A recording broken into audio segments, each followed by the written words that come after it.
કપડવનના ગરોડ road ઉપર નગરપાલિકાનું જે dumping site આવેલી છે તેની સામે ગેરકાયદેસર ફટાકડાની ફેક્ટરી ધમધમતી હતી.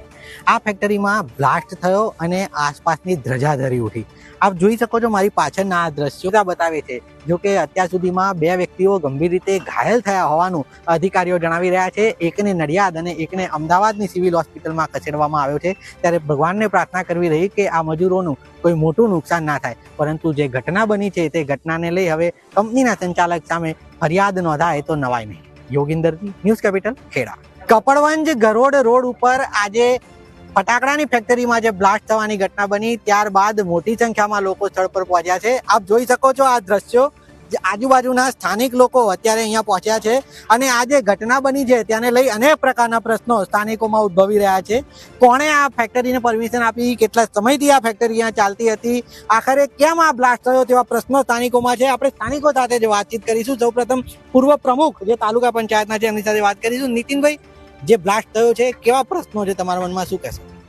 આ બ્લાસ્ટ એટલે એક ભૂકંપ જેવો બ્લાસ્ટ છે. કપડવંજ તાલુકાના ઇતિહાસમાં ન બની હોય તેવી મોટી ઘટના છે. અને આ જે ઘટના ઘટનારા લોકો છે એ અહીંના નથી, કપડવંજના લોકલ પણ નથી.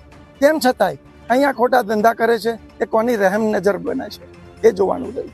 અહીંયા જે બી 3 ફેઝ લાઇટ કનેક્શન આપ્યું છે, મીટર આપ્યું છે, પણ એમાં વગર પરમિશને આ જે કામ કરી રહ્યા છે, પ્રજાનું જોખમ અહીંયા ખૂબ મોટું ઉત્પન્ન થયું છે. ત્યારે હું એવી માગણી કરું છું કે જેણે પણ આ ખોટું કૃત્ય કર્યું છે એની અમે કડકમાં કડક કાર્યવાહી કરવી. આ જે પ્રમાણેની સ્થિતિ અહીંયા બની છે, અગાઉ ક્યારેય તમે આવું જોયું કપડવંજમાં આવું કશું બન્યું હોય?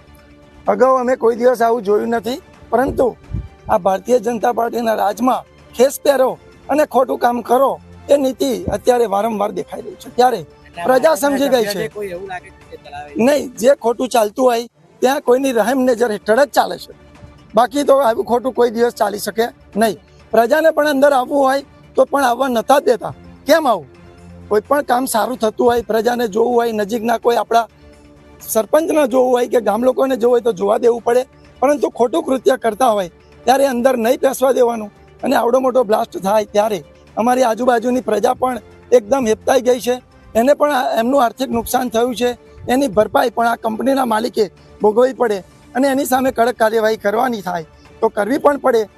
આની પાછળ ભીનું ન સંકેલાય તેના માટે અમે પણ કોંગ્રેસ પાર્ટી તરફથી ચોક્કસ પ્રજાને ન્યાય મળે તેની ધ્યાન રાખીશું. તમારું શું નામ છે મિત્ર?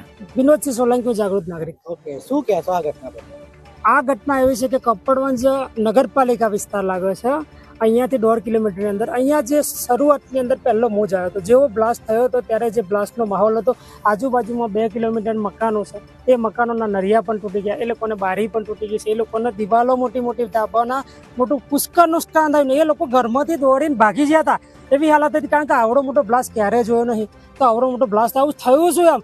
જ્યારે અહીંયા જે માહોલ અહીંનો હતો ને એ ટાઈમે તો ગભરામણનો માહોલ હતો, દોડાદોડને અફરાતફરીનો માહોલ બની ગયો હતો. લોકોના આર્થિક ઉપર એટલું બધું નુકસાન છે કે જે નુકસાનની તટસ્થ તપાસ થવી છે. બીજી વસ્તુ એ કહું કે આવડું મોટું કારખાનું ગેરકાયદેસર ચાલતું હોય, નગરપાલિકા વિસ્તાર હોય, તો જવાબદારી નગરપાલિકાની બને છે. નગરપાલિકાને અહીંયા તપાસ કરવી જોઈએ કે ભાઈ મારા વિસ્તારમાં શું શું કામ ખોટા થઈ રહ્યા છે કે ભાઈ કાયદેસર થઈ રહ્યા. એ લોકો અત્યારે હાલમાં પૂછીએ તો કોઈ જવાબ, એ લોકો એવું કે અમારે નગરપાલિકામાં નથી. ખરેખર નગરપાલિકામાં જ લાગે છે, નગરપાલિકાની જવાબદારી બને છે. અમે તો આજુબાજુવાળા એવું છે કે મારા આજુબાજુમાં 2 કિલોમીટર રેન્જમાં જેટલા પણ મકાનોનું નુકસાન થયું છે એની ભરપાઈ ખરેખર કંપનીવાળા જોડે લેવી જોઈએ. નહીં તો અમે ઉગ્ર આંદોલન કરીશું. આજુબાજુના ગામડાના વિસ્તારવાળા ઉગ્ર આંદોલન કરવાના છે. કારણ કે પુષ્કળ નુકસાન થયું. અત્યારે ગભરામણનો માહોલ છે, લોકો ઘરમાંથી બહાર નહીં નીકળતા એવી પરિસ્થિતિ બની છે અને તાત્કાલિક તપાસ થવી જોઈએ. એટલે કે સ્થાનિકોનું કહેવું છે કે આ પ્રકારની મોટી બેદરકારી સામે પગલાં લેવા જોઈએ અને જે કોઈ બી લોકોને નુકસાન થયું છે તેની ભરપાઈ થવી જોઈએ. યોગિંદરજી, ન્યૂઝ કેપિટલ, કપડવંજ.